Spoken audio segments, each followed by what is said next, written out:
Headshot. Kill la kill, more like kill my weave! This anime gave me alopecia and I'm still slowly recovering from how shook I am. You cannot call yourself a fan of anime if you have not seen this. And I'm ashamed to admit that it only took me 2 years to finally watch it fully. But it only took me 2 weeks to finish when I actually started watching it, so we're not going to talk about that. Kill la Kill has such a wonderful cast of characters, funny and memorable moments, and kick-ass music. And the animation is just... oh, yes. I see a lot of people complaining about how the animation switches so often, but that's only for comedic effect and it doesn't really happen that much. Another anime I find Kill la Kill similar to is Panty and Stocking, an anime which also is very action-based, that is really well animated in certain parts, but goes off model for comedic effect. It also doesn't help that the budget for anime is basically $0. Kinda like America's budget to fight global warming. And there's today's political joke. Okay, we're on a roll.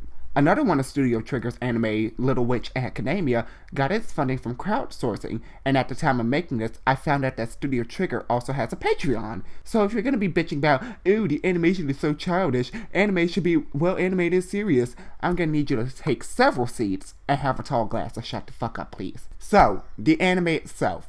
Kill la Kill follows Ryuko Matoi, a strong, independent woman, to avenge her father's death by battling the goddess and mixture of Heather Chandler and Beyonce, Satsuki Kirin, who, spoilers, turns out to be a good guy and Matoi's sister. The true villainess of the anime is Reigo Kirin, and I hope I said her name right. Just looking at the pronunciation and the way I typed it, I'm not sure someone's gonna get mad at me. But we'll talk about her later. Matoi, with the help of her living Kamui uniform, Saint-Kids, fight their way to the type of Hyunji academy by absorbing the life fibers of various students and their Goku suits. Yeah, this anime is filled with references to other animes, so anyone who likes that will have fun looking back at all the other callouts to other animes. Goku uniforms are basically high fashion war suits for battle. There are 3 levels to Goku suits represented by stars. 1 stars are worn by most of the regular students and really don't mean that much. 2 stars are worn by presidents of clubs. You'll see this on the tennis club leader or the tiny Johnny 2x4 Matoi fights in the first episode. Bruh, look at this dude. Wait till you see the... no.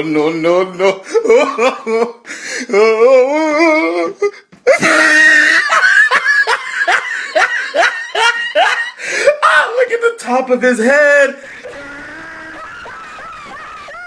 3 stars are worn by the elites of the school, these being Satsuki and the student council. Life fibers are just parasites that are the source for all clothing on Earth. Reigyo wants to engulf the world in life fibers and destroy it.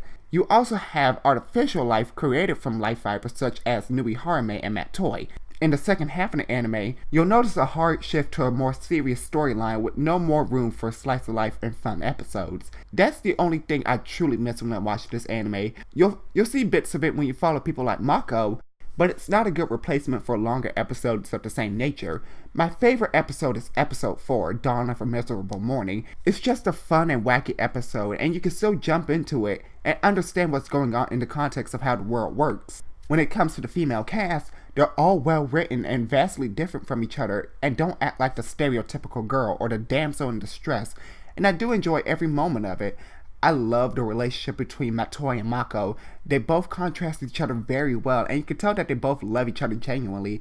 I just wish they had gotten together earlier in the story and continued until the end. The flow of the story would still be the same, but Mako would just be more than a friend. Mako and Matoi get together in the last episode, and we can't even see their relationship take off when it begins.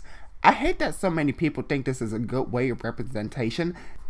If you want to have a relationship in your story, don't follow the stupid rule of having the relationship waffle around for the entirety of the show. Friends made this stupid trope so loved, and Ross and Rachel are not only terrible characters, but a terrible relationship.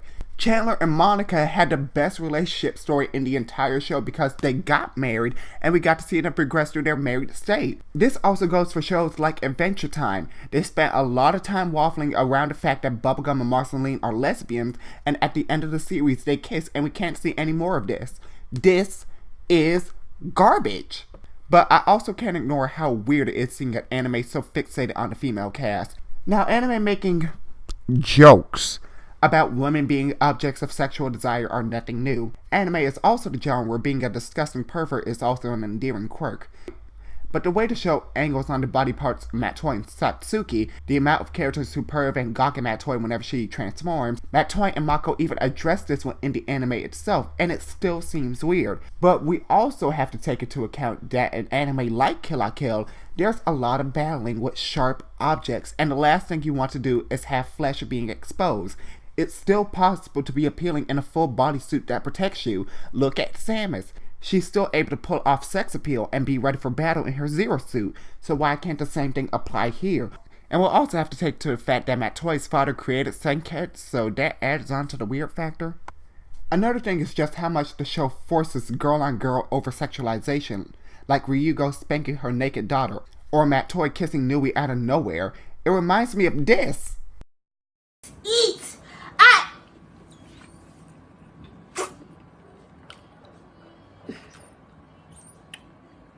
I eat my pussy, bitch.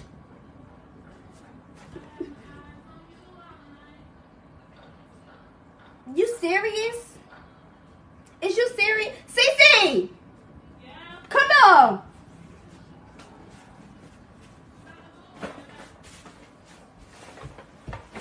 Come on!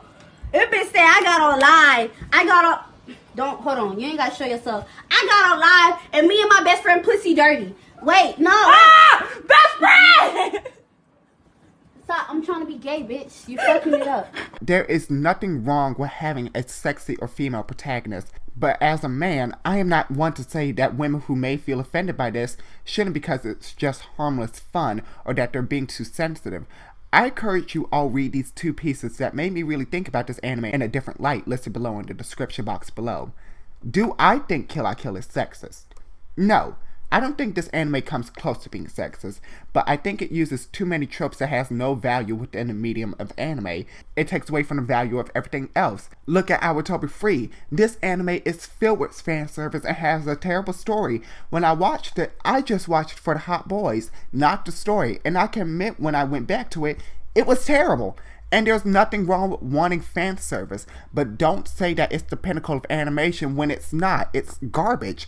Unlike Kill la Kill, where there's a story about actual love, loss, regret, and finding out who you are, fan service is the least of our problems. If you want to have it, sure, but give it to us in small doses.